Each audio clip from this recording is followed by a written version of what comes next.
Nika! Nika! Yes, Nika. That is the word of the day. Are we recording? N-I-K-A. What does it say?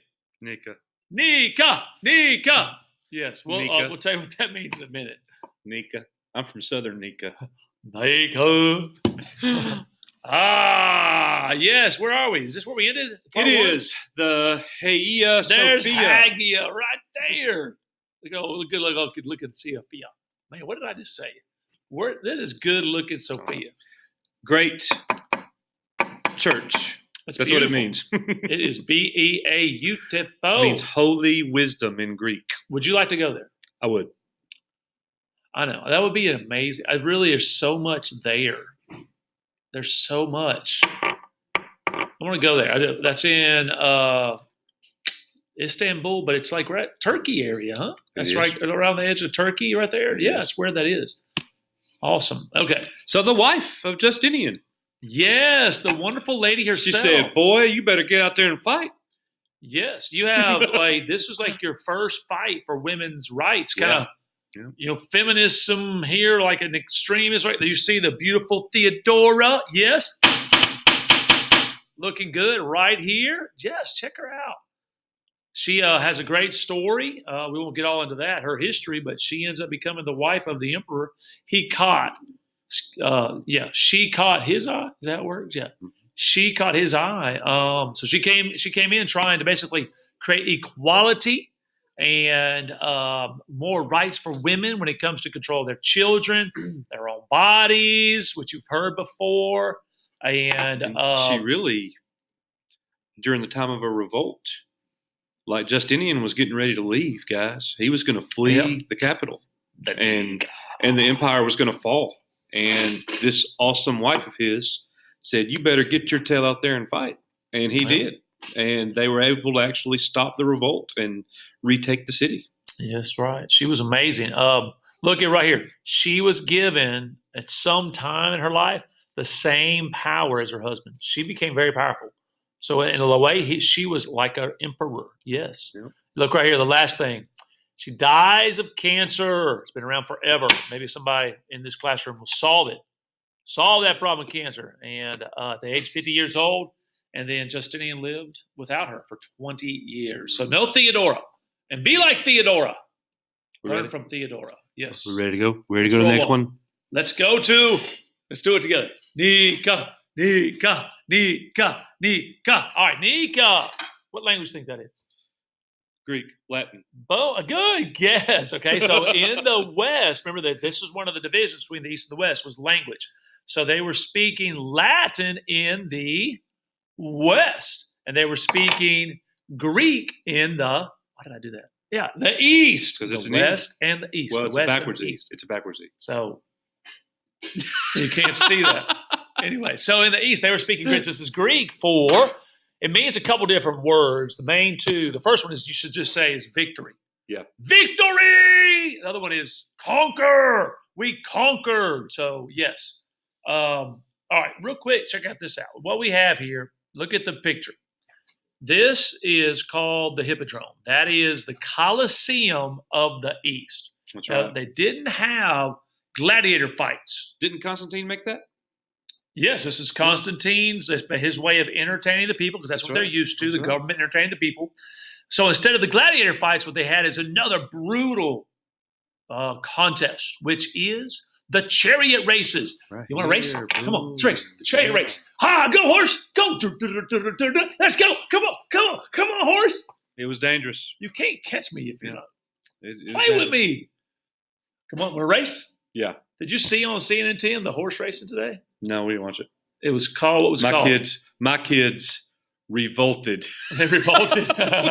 Oh, that's right. Y'all killed Carl. I forgot. That's right. Okay, so we're like, this was going to happen. So this lasts for a whole week. They would have these chariot races that would come in the Hippodrome. And what it is, they divided up the different groups into colors. You have the blues and the greens and the reds and the whites. And the emperor would go, yellow. Yeah, he was supposed to pick a team that he favored. And what it ended up being like is, and this sounds weird, but like a gang mentality, like street gangs. They were out there There was violence going on for a week. It was more just kind of words and teasing, and all of a sudden this turns into something special. Because the emperor, guess what he does not do? You remember?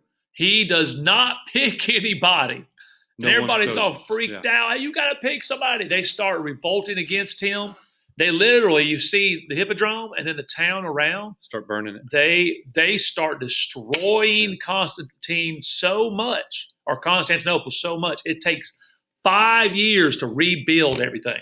I'm talking, this is not just a little revolt. Check this out.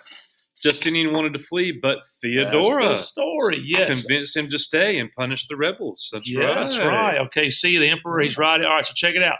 Justinian was going to leave. Like he was secretly sneaking out, getting into this water. You see this water up here. He was going to leave. He was like out of Dodge. And then Theodora looks him in the face. Is like, look, if you're a man, you'll stay here. You do not run. She shamed him. That's right, shamed him. And then he came back. He did a speech. He got the legions. And check this out. Check out this number. Overnight, he has the military slaughter not 5,000 people, not 10,000 people, but 35,000 of his own people. He slaughters, blood in the streets everywhere. Really bad stuff. Painted the streets red. Theodora died recently after this, and he'll be alone without her. So he squashed that revolt. That's right. But like all empires, it will fall. They're going to go away. They're going to go away. It says there was a series of setbacks. So a lot of things were happening after the death of Justinian. One of the mistakes that Justinian makes, guys, is he had, before him, they would always leave the kingdom to their eldest son or an heir. Justinian wants to please all of his sons, so he divides the empire into different kingdoms and different regions, and he gives all of his sons a different region. And what do you think's going to happen with those guys, with all those brothers owning all that land? They're going to fight. I don't care if I'm your brother. I want what you got. Right. So that's one of the things. The other thing, and you're going to see this again in modern world history, they have a plague where there's massive, massive death and sickness. And like 10,000 deaths per day at different times throughout the plague. You got street riots, people fighting over religion, the East and the West, and the Islam's coming in, and all this stuff's going on. The Crusades are happening at this time. Foreign dangers of invasion. Are the barbarians going to come over here? The Mongols are coming. What's this place over here called Russia? What's going on? So, I don't know. Right. So this empire will fall also, and it falls, but it becomes something else. Like it's still there. There's still groups of people there. But it lasted a long time, 1,000 years, guys. 1,000 After the fall of Rome, this place was a shining beacon in the world for 1,000 years. 1,000 years. That's just insane. Think about that. 1,000 years. And we're going to finish it up here, guys. You've got the East, and you got the Eastern Orthodox Church. And you got the West that fell that had the Roman Catholic Church. Both very similar. You see different similarities here, but also both very different. And a couple of things that's cool, Coach, is that, when Christ walked on the earth, he chose 12 people to follow him closely. What were those guys called? They're called the disciples. The disciples. The disciples. And the Eastern Orthodox Church went as far, guys, to say, if you are a bishop in the Eastern Orthodox Church, then you are actually a descendant of Christ's disciples, and they look at you the exact same way that you would like Matthew or any of those guys, Peter. Man, look at all this stuff. There's a lot there. Yeah, there's a lot. This is like, so if you had to compare, and you will have to compare the difference between the East and the West, you're looking at everything right here. This is amazing stuff. You see I'll tell you another cool thing too is like different religions or denominations will say, this person started us.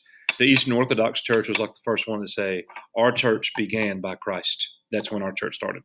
And like even the Roman Catholics, they look at Peter as the one who started the church. Well, over here, they look at Jesus as the one who started the church. Pretty neat stuff. Yeah. They're both still there today. You hear about the Catholics all the time, but you don't hear about these guys fought too. You talking about Christian on Christian fighting and waging war, and the leader over here. What do you call it when you throw them out of the church? excommunicate. They They'll excommunicated each other. the Pope, and the Pope excommunicated this guy. I don't even remember what the head of the Eastern Orthodox Church is. Yeah, we need to spend some more time. Yeah, on we that. do. We need to. Yeah, that'll be Yeah, good. guys. All right. The Patriarch. That's who it is. That's who The he is. Patriarch was the leader of the Eastern He wears Orthodox. the hat. Pope, he has one too. He does They too. both got But some not pointy all. hats. Well, sometimes the Pope wears a little bitty hat, but I've never seen the Patriarch wearing a little bitty hat. It's always like a big hat. Well, I've never seen a Patriarch myself. I've seen him on pictures and stuff. Yeah. Anyways, guys, it's been fun. Hope you learned a little bit about the Byzantine Empire. Yes. And next we Stay go tuned. to Mother Russia.